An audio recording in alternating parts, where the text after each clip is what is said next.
Apesar de todos os sinais demonstrados por Yeshua, os milagres feitos, e de nós sabermos que ele não era contra a lei, assim mesmo ele foi morto.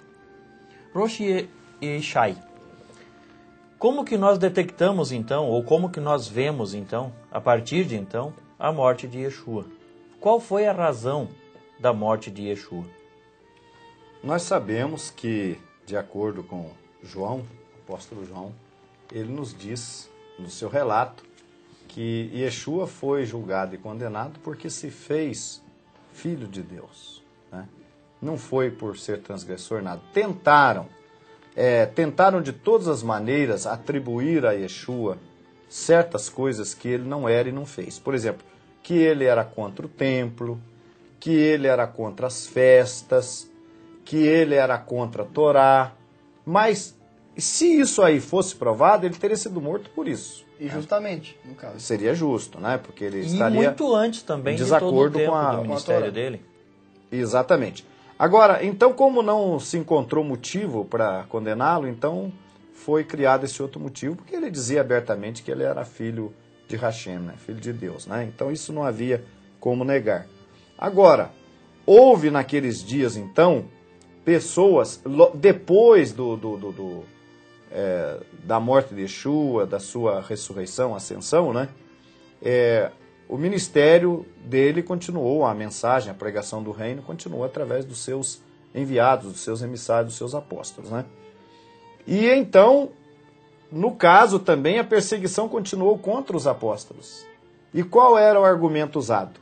Que os apóstolos eram contra a lei, contra os costumes do povo, contra a lei de Moisés, contra a Torá, contra a cesta, era a mesma argumentação. Inclusive, Roshi Shai, inclusive as pessoas estão dizendo por aí, hoje em dia, elas já não conseguem mais argumentar que Yeshua era contra a lei. Está ficando cada vez mais difícil argumentar isso. Então o que elas dizem? Que quem, na verdade, transformou a teologia no que o cristianismo hoje apregou foi o apóstolo Paulo, né? Acaba sempre caindo nas costas de Shaul Hachalia. E Shaul Hachalia realmente foi acusado dessas coisas já no seu ministério, quando ele ainda estava vivo. Ele foi colocado diante do Sinédrio. Agora ele respondeu isso. O apóstolo Paulo não mentiu. Capítulo 24 de Atos, verso 11 nos diz: pois bem sabes, ele falando isso ao Sinédrio, se defendendo diante do Sinédrio, pois bem pode saber que não há mais que 12 dias que subi a Jerusalém para adorar, que não me acharam falando no templo, falando com alguém, nem a multidão do povo, nas sinagogas, nem na cidade. Nem tampouco pode provar as coisas de que agora me acusam, mas confesso-te isto, que conforme aquele caminho que chamam seita, assim sirvo ao Deus de nossos pais, crendo em tudo que está escrito na lei e nos escritos dos profetas. O apóstolo Paulo cria na observância da lei e nos escritos dos profetas. Ele, quando falava de Yeshua para os judeus, ele usava o quê? A lei e os profetas. Porque quando fala escrituras, é a lei e os profetas. Não existia o Novo Testamento naquele momento, naquela época. Não, e ele diz claramente, nem te podem provar as acusações de que agora fazem contra mim. Quer dizer, eram acusações falsas. As acusações de que Paulo amotinava o povo, de que Paulo era contra a lei, contra a Torá, eram acusações falsas. E curiosamente hoje, nos dias que nós estamos vivendo, o cristianismo que está aí, entre aspas, né, é o primeiro a dizer que Yeshua era contra a lei mesmo, né? Então você veja que uma das razões do nosso povo hoje, de muitos do nosso povo, do povo de Israel, não aceitar Yeshua e abominar Shaul Hachalia, o apóstolo Paulo, é pelo que passam a respeito de Yeshua. O problema não está em Shaul Hachalia, o problema está a leitura que se faz de Shaul Hachalia devido às palavras mal interpretadas que fazem dele. Né? Então, ele era um zelador da lei, está aqui, ó. Exatamente. Ele nada mais falava, olha, acreditando em todas as coisas que estejam de acordo com a lei e nos escritos dos profetas. Exato. Ele não está mentindo aqui. Não, de maneira nenhuma. Bom, se ele mentiu, E então não, já é um transgressor. não puderam condená-lo. Ele foi lá em Jerusalém adorar, está aqui no versículo 11, que subia a Jerusalém para adorar.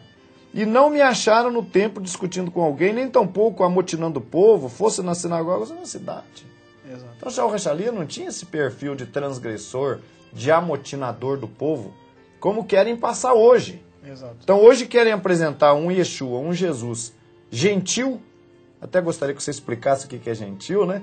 Um Jesus gentil, um apóstolo Paulo gentil, transgressor da lei, que ensinava contra a lei, contra a Torá, e criou-se essa teologia aí, né, para desfazer da lei de Deus. Exato. Coisa que não havia na congregação israelita Nova Aliança, na congregação do primeiro É século. verdade. Agora, em primeiro lugar, explicando para o telespectador o que é gentil, é todo aquele que não é naturalmente judeu. Né? Na Torá, ela determina, ela divide os seres humanos em dois grupos, os israelitas e os demais povos, os da gentes dos povos, a quem chama de gentil. Na Nova Aliança, a palavra gentil e a palavra israelita, ela ganhou uma amplitude um pouco mais profunda. Na Nova Aliança, israelita não é apenas aquele que é naturalmente na carne, mas também todo aquele que passa a fazer parte do povo de Israel por meio da aceitação do Messias e Yeshua e posteriormente também continuando a fazer parte desse povo, guardando os mandamentos de Deus. E os gentios, todos aqueles que não aceitaram nem a Nova Aliança e que nem pertencem ao povo de Israel. Né? Então isso é um gentio e um israelita. Agora, Roche, veja bem, as pessoas sempre nos acabam dizendo, mas vocês só falam de lei, só falam de Torá, por que vocês não falam de salvação? Né? As pessoas falam isso, nos mandam e-mail, nos ligam, nos falam essas coisas. Muito bem, o papel da lei na salvação do homem. A gente tem dito que a lei não tem capacidade de salvar. A lei é o diagnóstico do pecado do homem. Ela não tem como dar o remédio para isso. Ela mostra o pecado. Ela mostra, ela é uma identifica. testemunha contra nós. Na verdade, a lei ela é uma testemunha contra nossas transgressões. Quando nós nos deparamos com a lei, nós dizemos, nós somos pecadores.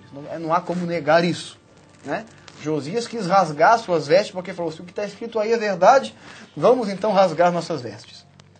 Então, Yeshua é quem nos salva por meio do seu sacrifício perfeito. Mas eu pergunto para o telespectador e pergunto aqui para os raveirinhos aqui comigo. O pecador, ele vai entrar no reino de Deus? Para quem se ilumina. Você acha que o pecador vai entrar no reino de Deus? E eu volto para vocês. O pecador entra e eu jogo também por Rosh Shai.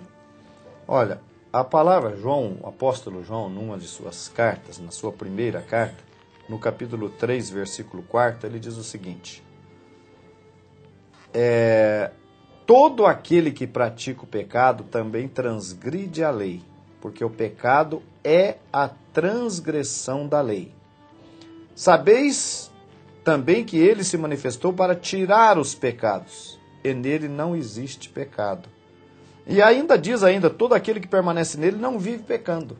Quer dizer, então, pecador... não vive transgredindo a lei. Exato, não vive transgredindo a lei. Pecador não se salva, a menos que ele se converta, tenha os seus pecados perdoados. Aí entra a questão da tevilá, do batismo, Exato. que é uma forma de você ingressar no povo. Também alguns telespectadores e internautas perguntam, eu me batizando em qualquer lugar, eu já sendo batizado, eu estou dentro? Não está, infelizmente não está. Porque não é se batizar em qualquer lugar. Você tem que se batizar no lugar que realmente representa a verdadeira congregação. Não adianta entregar o teu dízimo em qualquer lugar. Não adianta. Você entrega, mas Deus não recebe. Para a mão de Deus não vai. E o pior de tudo é que muitas vezes esse dízimo e essa oferta vai ser usado contra Deus. Contra a Torá. Para ensinar contra a verdade. Para patrocinar movimentos que continuam fazendo o mesmo papel dos acusadores de Paulo, dos acusadores de Yeshua, dizendo que Yeshua ensinou contra a lei, dizendo que Paulo ensinou contra a lei.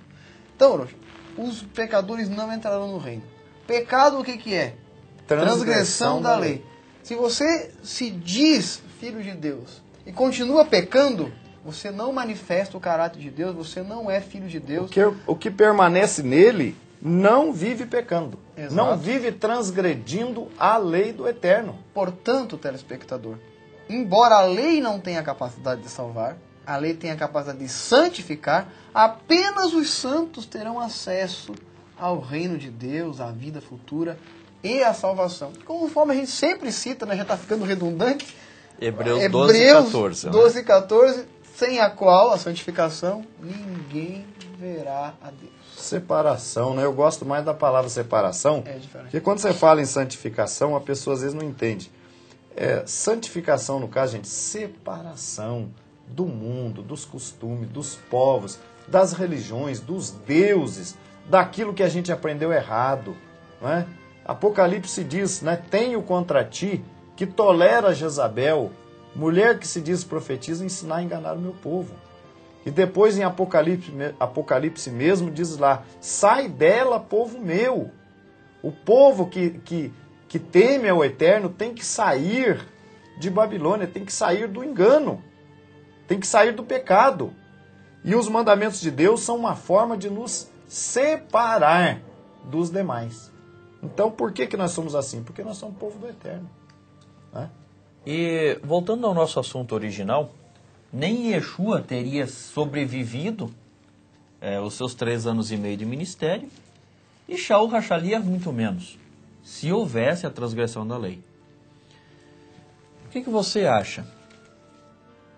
O que eles fizeram durante o seu ministério? E por que durou aquele tempo que durou? Tanto o ministério de Yeshua, quanto o apostolado de Shaul Hashaliah. Houveram testemunhas falsas? Houve um julgamento? Na Torá está prescrito que todo o assunto deveria ser julgado, deveria ser tratado, inquirido bem. E nesses 2 casos, em especial, de Yeshua HaMashiach e de Shaul Hashaliah, houveram julgamentos. Roche e Shai.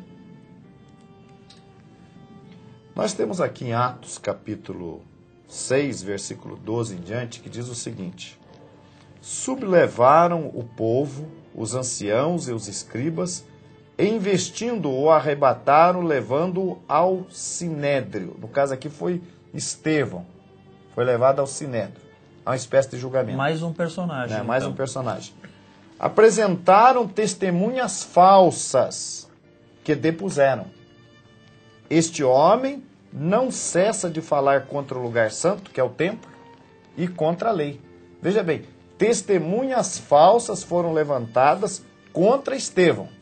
Mas não foi só contra Estevão. Veja bem, porque o temos ouvido dizer que este Jesus, o Nazareno, destruirá este lugar e mudará os costumes que Moisés nos deu. Olha, testemunhas falsas levantadas contra Estevão, acusando Estevão e acusando também a Yeshua, que Yeshua tinha dito que o templo, né, seria destruído, embora até talvez Jesus disse na profecia isso, né? Não que ele destruiria. Ou quando ele disse que derrubar este templo, que era a si mesmo, ele falando da sua ressurreição, né? E mudando os costumes de Moisés. Quando? Em que lugar Yeshua mudou os costumes de Moisés? Nunca. Lugar nenhum. Então, testemunhas falsas, foram apresentadas para chamar Estevão, Paulo e Yeshua de transgressores da lei, de homens que ensinavam contra a Torá. E a gente tem que lembrar o nosso telespectador que hoje é o que mais se ensina, é isso, né? É uma aversão ao povo de Israel, é uma aversão à Torá, é uma aversão aos ensinos que Yeshua e os seus discípulos falaram. Não só falaram, como afirmaram também. E, concluindo com as palavras de Gamaliel, dai de mão a esses homens, porque se esta obra não é de Deus, por si só se desfará. E a de Yeshua, que nós vemos até hoje e não se acabou. Medite, telespectador, naquilo que consideramos neste programa e tire as suas conclusões a respeito do nosso Mestre Yeshua. Shalom Aleichem.